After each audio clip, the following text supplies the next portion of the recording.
Welcome to the Thoughtful Leader podcast. My name is Ben Brearley. I'm a leadership coach and the founder of Thoughtful Leader. The Thoughtful Leader podcast is all about short, sharp leadership advice because thoughtful leadership is good leadership. Welcome to episode 288 of the Thoughtful Leader podcast. In this episode, I'm going to be talking about why you should be doing more asking and less telling. That is, you should be taking more of a coaching approach in your leadership. And I'll talk more about how to do that in this episode. So let's get into it right now. So in the early days of leadership, taking a coaching approach would have been quite a rare thing. That is, doing more asking instead of a whole lot of telling. So leaders used to be the ones who made all the decisions. They'd give instructions and people would follow them. After all, the leader was the one who knew best. Now, this is no longer always the case, and I think it's a good thing as well. So in this episode, I'm going to explain what I mean by taking a coaching approach, and then I'll take a look at why it matters and how you can do it in your team as well. So firstly, let's go, what is a coaching approach? Well, it involves asking people questions so that they think differently about their situation. It's a thought-provoking process which can help people shift their mindset by challenging their beliefs about what's happening around them and to them.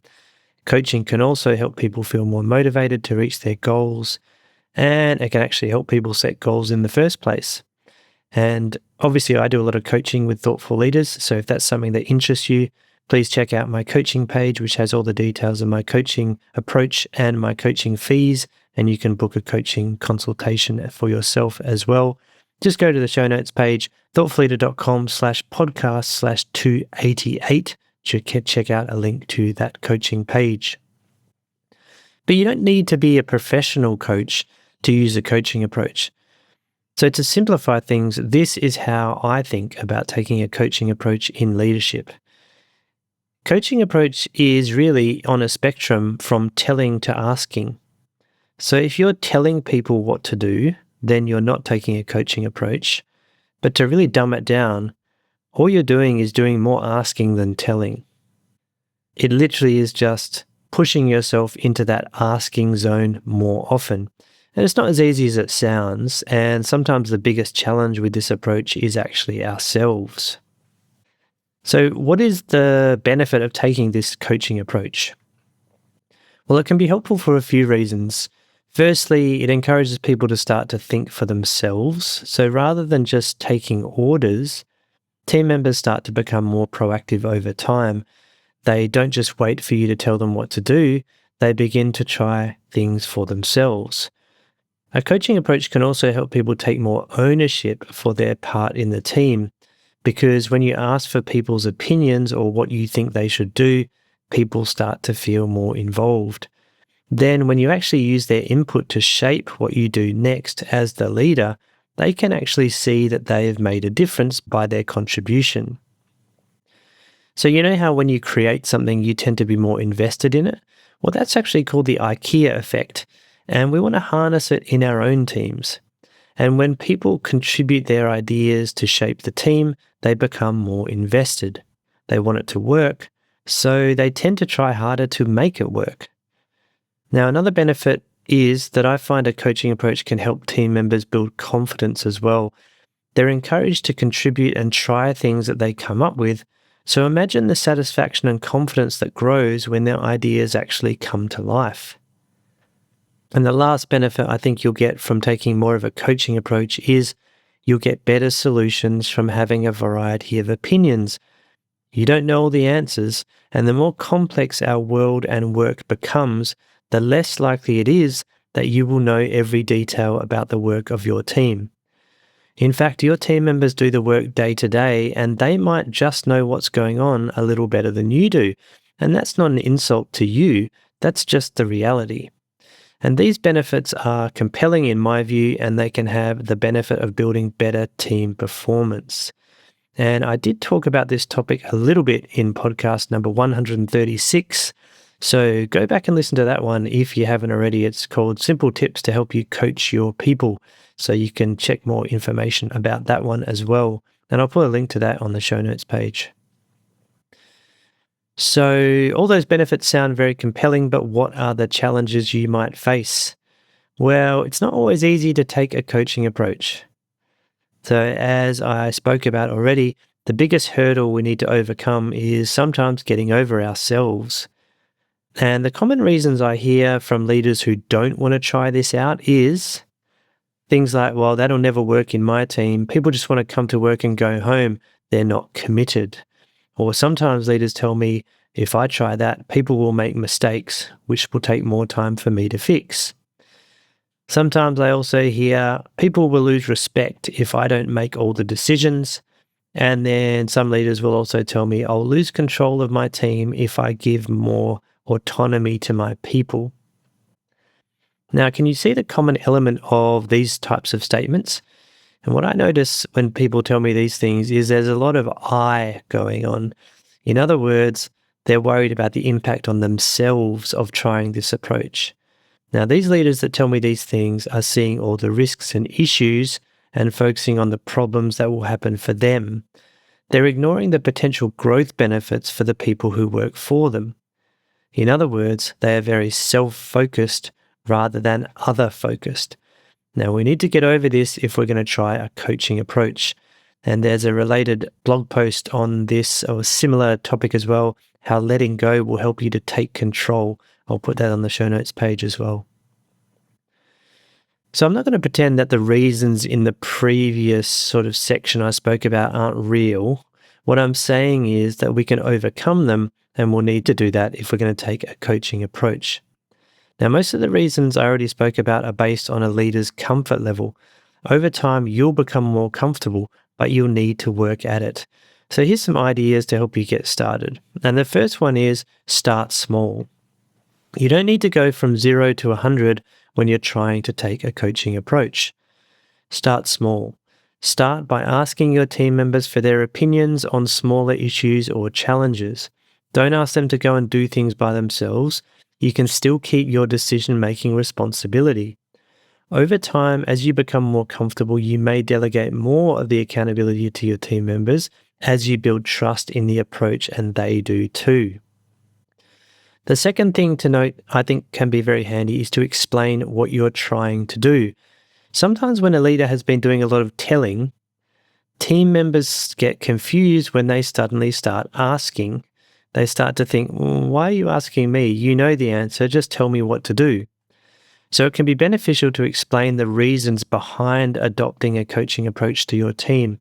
Explain that you want people to be more involved so you can make better decisions. You can explain that you want them to take more accountability so they can learn and be prepared for the next step in their career. Talk about the positive benefits you're trying to gain for them and the team. In other words, the what's in it for me for that team member. Another thing to consider is to tell other people what you're doing as well. So if you're afraid something will go wrong when you take this coaching approach, tell your important stakeholders what you're trying to achieve as well. This might include your boss or other people who rely on your team. Then they won't get a surprise when they see your people taking on more accountability than they were before, and they can support you while you do it.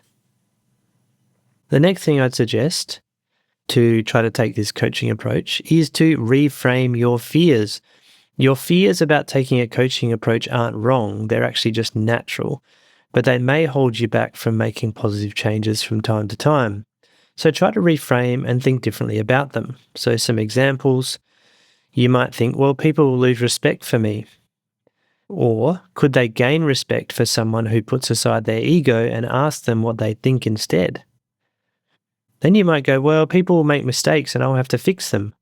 Well, initially, yes, that might happen, but you're making an investment because longer term, you'll get better results. You might also be telling yourself, my team members aren't committed. Now, is it possible your team members aren't committed because they have never been asked for their opinion to contribute to shaping the team? And lastly, you might think, I'm going to lose control of my team. But you might actually gain control as your team members take more accountability. Errors might go down and people might start caring a little bit more. Not only that, you'll get time back in your day. So you get the idea. Your fears are trying to protect you, but they're not always helpful. If you start to think differently about them, you can adopt a coaching approach. So, okay, you might think, well, what do I ask my team? So now I'm going to discuss a few ideas about what you might use a coaching approach for. Specifically, let's look at a few questions you might ask to get started. So question 1 would be, how do you think we should do it? This is simple but effective. You're trying to get people to think for themselves, not just wait for your orders. You don't need to adopt their strategy. If it won't work, you can let them know what some of the challenges might be. Question 2 you can ask is, what do you think could go wrong? Now, this is a useful question to ask when you want people to think about the potential consequences of something they're suggesting. It encourages critical thinking, and over time, this can be a useful habit for people to get into when they start to think more for themselves. Question 3, how would you improve it? This is a good one to use when people are unhappy with a process or system in your team. Instead of just complaining about it, you're encouraging them to step up and come to the party with some ideas on how to fix it. Now, this paves the way for letting them lead an improvement project to improve how the team works. Now, this is only 3 example questions here, and there's many more that I'm sure you can come up with to help your people get more involved. And last thing I want to cover here is, when is a coaching approach not a good idea? So there's a few situations where it might not be advantageous to use a coaching approach. That's not to say you can't try, but you need to be aware of the potential risks that might come with it. So here are some examples where taking a coaching approach and asking questions might not be that helpful. The first situation is when people don't have the technical knowledge. So you can't coach someone into knowing how to become a surgeon or to be able to fly a plane. This requires technical knowledge before a coaching approach would be helpful. And sometimes the way I hear this phrased is, you can't coach people across a knowledge gap. You might also not want to take a coaching approach when there are non-negotiables. So in some situations, there are legal requirements, safety requirements, compliance requirements. These all need to be met. Now, this doesn't mean you can't ask questions, but it does mean you need to stick to the rules for the most part. If you ask questions then ignore the answers, you undermine the effectiveness of the approach. Another situation where I don't recommend taking a coaching approach is when the situation is quite urgent. Urgent action requires speed. Asking for people's input will slow you down, so be careful with a coaching approach if time is of the essence. However, after the situation is resolved, a coaching approach could be an excellent way to encourage people to reflect on how the situation unfolded and what could have been done better. As with many different techniques, there is a time and a place, so be aware of some of the limitations and use it wisely. So taking a coaching approach won't solve all your problems, but it can really help you to build capability and confidence in your team and hopefully help people think for themselves. So consider an investment. You'll put in the time and effort now, people will start to think for themselves, and then hopefully over time they'll become more self-sufficient. And there's nothing much that can be better than that. You have a more proactive team, you'll be more effective as a unit as well. And then you can get on with the work that you need to be doing, which is more high-level leadership, strategic stuff. So I'm interested in your thoughts on this. What do you think could go wrong if you took a coaching approach in your team? And have you tried it already? And how has it worked for you? I'd love you to leave a comment. You can put that in Spotify or on the show notes page, which is thoughtfulleader.com/podcast/288. And if you do have a few seconds, it'd be great if you could leave a 5-star review on your podcast app of choice. It really helps me to get the word out, if you like the podcast, that is, of course. And it helps other thoughtful leaders find the podcast too, which can really help other people out there. And I think we need more thoughtful leadership in the world. So thank you in advance for doing that. Alrighty, keep up the thoughtful leadership, and I'll be back next week.